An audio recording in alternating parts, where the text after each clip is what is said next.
for me, this is where this car really differs from everything else we've tried on the channel.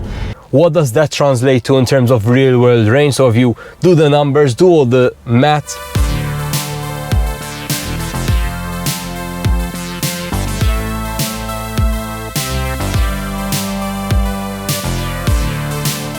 dubbed by some as the Tesla Model 3 killer, I am in the BYD Seal, BYD's high-end, fully electric sedan.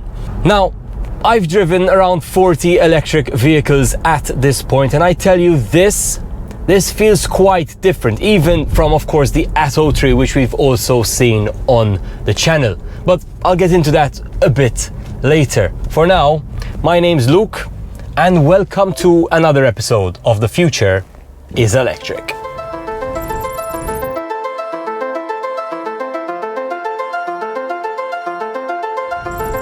So last year, world's best-selling car, the Tesla Model Y. Worldwide, beating out all internal combustion cars, a fully electric vehicle.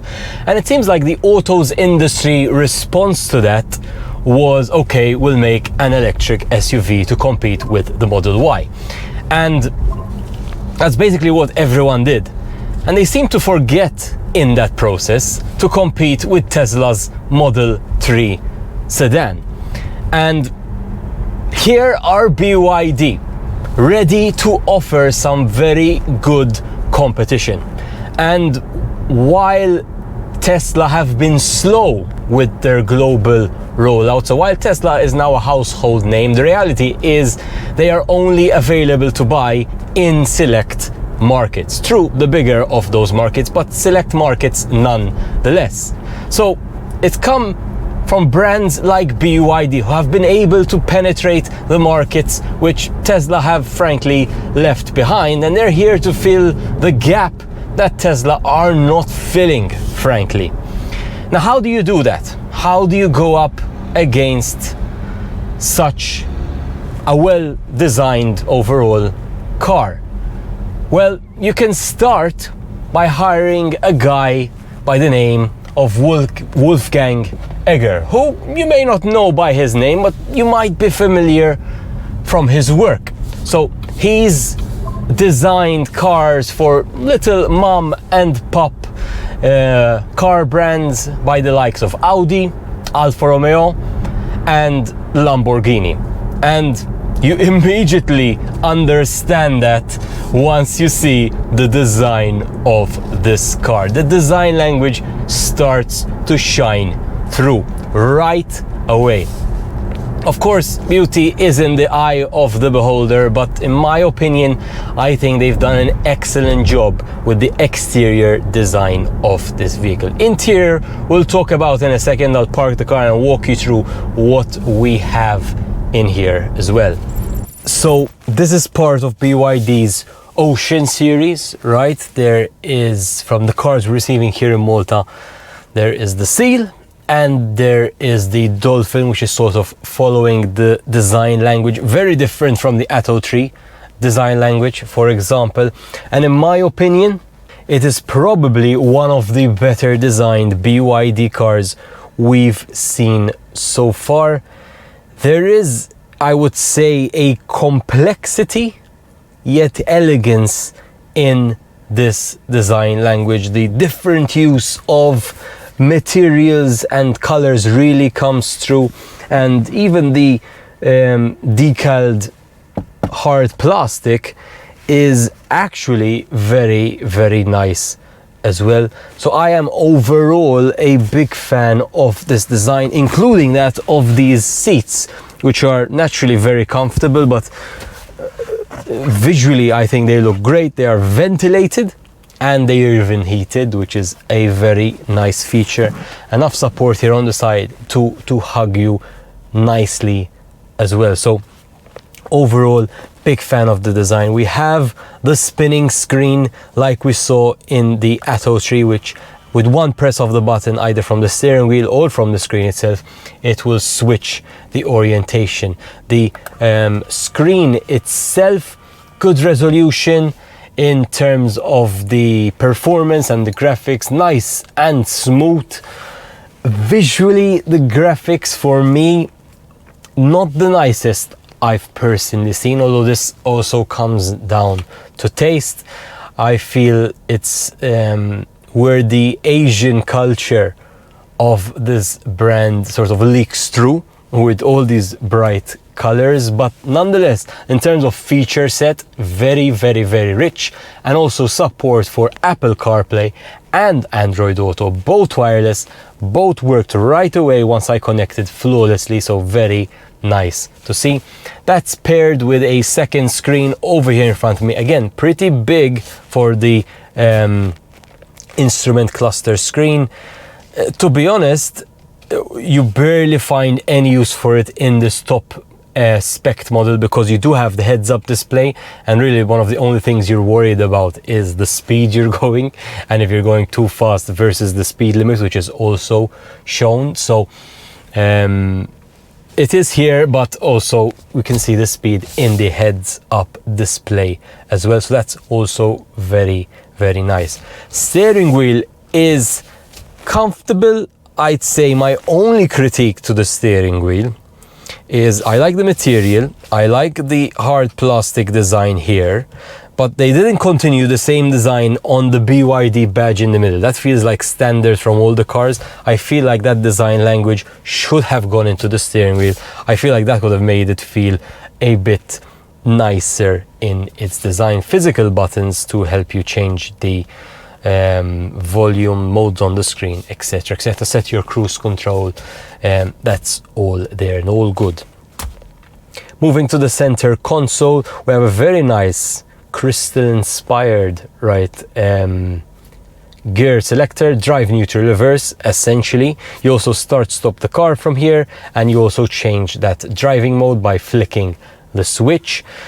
In front of that are two wireless phone chargers, so you have space to wireless charge not one but two phones, and honestly the best I've ever seen in a car so far, because the second you throw your phone, even if it's not exactly there, it starts charging right away. It feels like it's a high-end one, so there's a lot of coil, so no matter if your phone is not exactly where it needs to be, it starts charging. Great to see that, great to see its size and the fact that there's two available. Down here there's a 12 volt, there's a USB, can't really see that from here actually, there's USB-C, and also a space for a memory card, as well as ample storage space down here and ample storage space over here. Glove box is also of a decent size, and the door bins, as you can see, very big as well, so there's very good storage being utilized very well in this car. So I like it a lot. Of course, the showstopper here has to be the amazing glass roof. It is massive. There is no shade to it, but you probably noticed from the video it is extremely tinted. And honestly, today's pretty hot. I'm filming this in November, but in Malta November is very hot anyway, and it doesn't feel hot in the car, right? And the glass is actually not hot at all. Honestly, it is not hot at all.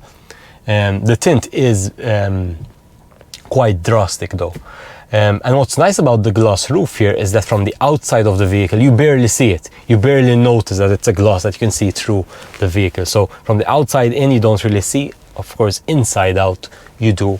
Very nice to see that. You have the 360 cameras, which you actually activate from the steering wheel as a quick shortcut, and great resolution on that camera, right? I like it a lot. It does help seeing the visibility around the car. I'll be honest, not the greatest visibility when you're looking back. The C-pillar very, very thick, right? And the glass through the back quite narrow, and it's actually made a bit worse with the huge headrests from the back seats. So great thing the cameras are of a high quality in this regard. But besides from that, Very, very spacious interior. Even the back, guys, extremely spacious for all your passengers here. So it is my favorite BYD car interior design yet. Now there's actually two variants to choose from. There is the design and there is the excellence. Now, difference between those models is actually quite minor in terms of the gadgets, so to speak. The only difference you get in this higher end excellence model is the heads-up display. What you do get, though, is an improved suspension and a second electric motor in the front, adding to the electric motor that already exists in the base model at the rear of the vehicle. So of course you get quite a decent amount of power with this top end model. A funny thing I figured out this morning actually is at the back of the car they write BYD Seal, and under that they write 3.8S. Now usually that number refers to the battery size or to the kilowatts of the motor, but this is the first time I've ever noticed a brand doing this. 3.8S refers to 3.8 seconds. That's the time it takes this car to accelerate from 0 to 100 kilometers per hour. Just 3.8 seconds, and you're reminded of that fact because it's written literally on the back of the car. Now in terms of regen, so no paddle shifters, no way to really control the regen from what I found. The car is doing regen braking. It's very evident in your dashboard screen over here, where you get a negative kilowatt value essentially to indicate that the car is charging its battery, and you do notice a bit of a slowdown, but the feeling again very different to everything else I've tried. I'm not saying this is a bad thing, I'm saying it is quite different. So it is not the aggressive slowdown of some vehicles, it is not the curved regen slowdown of, say, vehicles on that MEB platform. It is very unique. It is very BYD. So let's talk about the different driving modes we have available. So firstly, it's toggled from the little switch over here. It's this rotational dial, and you can switch between one of three modes indicated here. You've got your normal, your sport, and your eco. Of course, eco makes the vehicle the most efficient it can be, but offering the least amount of power. Normal is sort of the in-between, offering the best power to efficiency ratios used for normal everyday driving. And when you want to feel the 3.8 seconds acceleration, you shove it into sport mode. Now, interesting thing I've noted, and this is quite different, and in sport mode as well, the steering response changes. It's a bit more direct than the sort of comfiness of the other modes. But for me, this is where this car really differs from everything else we've tried on the channel, is in the steering response and the power delivery. So it's a powerful car, do not get me wrong, but I feel like they've really prioritized comfort over say performance, right? Because when you want power, you tap on the accelerator and there is a noticeable delay till when you get that power. But don't get me wrong, once it comes in pretty strong, but it's not this instant, almost aggressive jolt I'm used to seeing in other electric vehicles. This is why I say I think they've prioritized comfort driving over the sportiness feel, which, to be fair, from the outside the vehicle really gives away. Now the same can be said for the steering mode, which does have two options, a comfort and a sport mode. It is in the sport mode now, and I wouldn't say it is as direct as other performance models we've seen. So it reacts, but at the same time it's not I would say a sports car steering wheel feel. Again, they prioritize the comfort of driving over everything else here. Now, besides the driving modes, which are toggled from the switch, Eco, Normal, Sport, there is also a switch to activate snow mode, which by some is seen as another driving mode. We definitely won't be using snow mode here in sunny Malta, but it is available, and it's gonna, especially in this all-wheel drive variant, help in improving the stability of the car on slippery terrain if and should you encounter it. Now, as I mentioned, the higher spec version, the one I'm in, gets a better suspension, and you immediately feel the difference. Here it is a very, very smooth ride, despite the quite low riding height of the car, right? But I'm telling you, I took the bumps here intentionally, and it is a very, very smooth experience here. So again, ride comfort is being given the priority here from BYD. I think this is an executive's car, right? I don't think it's necessarily a car that a 20-30-year-old is gonna buy because they want the performance. There is a lot of competition in that space, and although there is that performance sort of under the hood here, if I may, it's never seen as the priority. I say the ride comfort here is BYD's absolute priority, and you see it's shining through in everything, in the steering, in the suspension, in the power delivery. Everything sort of checks the boxes towards having a very, very comfortable ride. Now, in terms of cabin noise, it is very quiet in here, but I also wouldn't say it's the quietest car I've driven. What's possibly working against that is that there's no fake engine sound, right? It is legitimately super quiet in terms of the sound the electric motor makes, of course, but there's no imaginary engine noise as we've seen in a lot of these performance oriented electric cars, right? So they haven't done any of that here. They really prioritize, again, this very quiet, smooth, comfortable experience. All right, so I finished a 50-kilometer trip. This is how I test all the vehicles on my channel in terms of their real world driving efficiency. I drive them out on the real world roads. I reset the trip meter, of course, before that, and I monitor the efficiency of the car. Now, let's be clear. This is a performance level vehicle. So usually when you have a performance level vehicle, it is very hard to achieve a good energy rating and thus range. So what was though my real world range efficiency? So I am showing 16.7 kilowatt hours per 100 kilometers in a vehicle that can accelerate as fast as a supercar with 2, not 1, electric motors.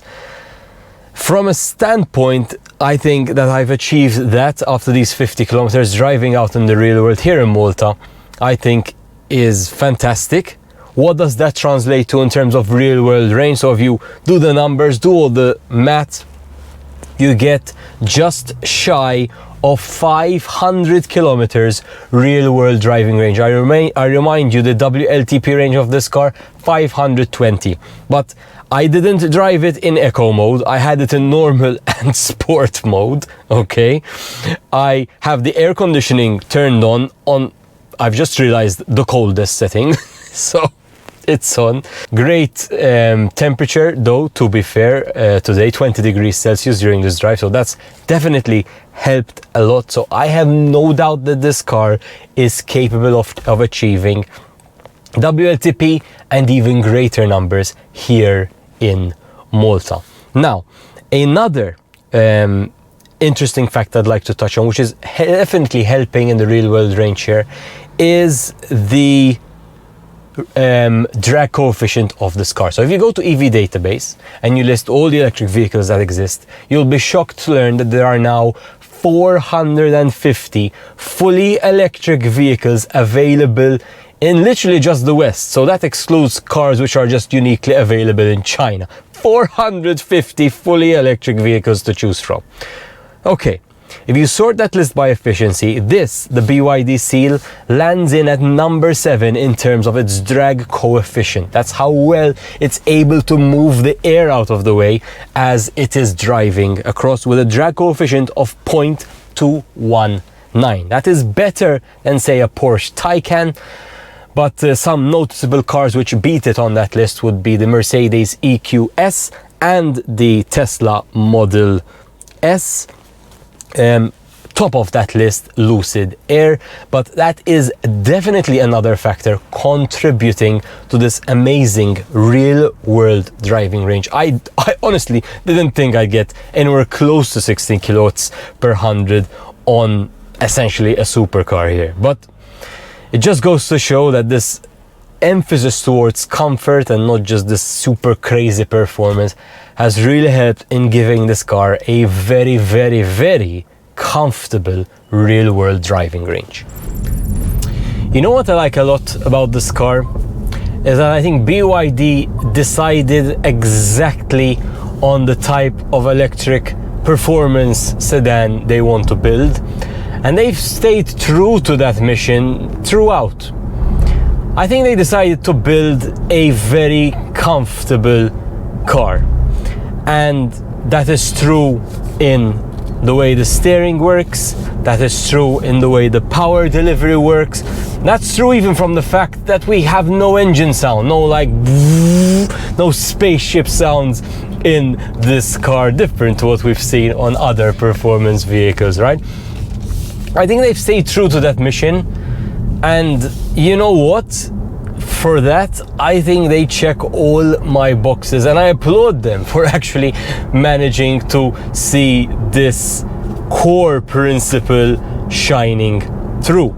Of course, if another thing contributing to all of this is the electric platform and the tech underlying this vehicle, which I go into detail in my tech focused review. So if you haven't seen that, please check it out from the link below and subscribe to the channel if you haven't.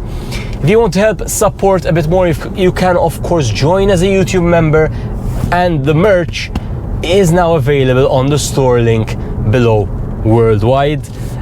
I'd like to thank GasanZammit and BYD Malta for their support and for giving me this car to try out today.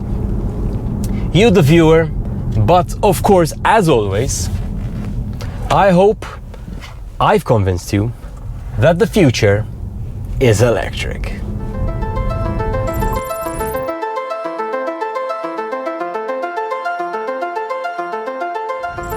Hi guys, again, thanks so much for watching. If you're enjoying the content, make sure you hit the subscribe button over here. If you're a frequent viewer and you want to help support the mission a bit more, then consider joining the channel over here. Want to see more videos like this one?